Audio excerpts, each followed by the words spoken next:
Kuasa hukum Sekjen PDIP Hasto Kristianto, Todung Mulya Lubis menilai penetapan kliennya sebagai tersangka di kasus Harun Masiku oleh Komisi Pemberantasan Korupsi dilakukan secara sewenang-wenang.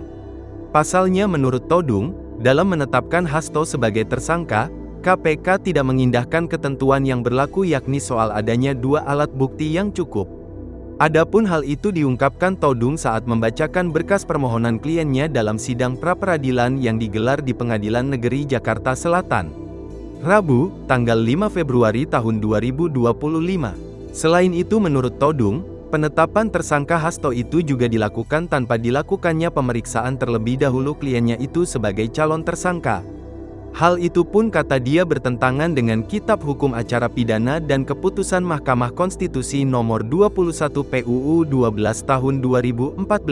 Seperti diketahui sebelumnya, KPK telah menetapkan Hasto sebagai tersangka atas 2 kasus dugaan korupsi, yakni kasus dugaan suap terkait pergantian antar waktu anggota DPR RI, dan kasus dugaan merintangi penyidikan perkara Harun Masiku.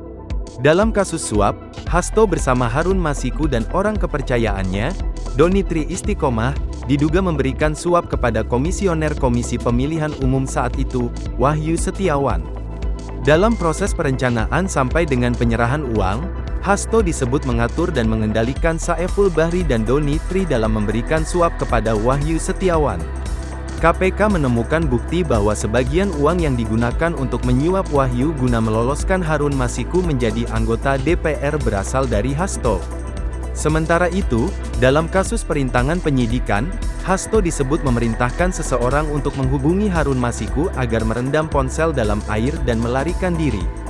Sebelum diperiksa KPK terkait kasus Harun Masiku, Hasto juga disebut memerintahkan stafnya, Kusnadi, untuk menenggelamkan ponselnya agar tidak ditemukan lembaga anti rasuah. Download Tribun X sekarang, menghadirkan lokal menjadi Indonesia.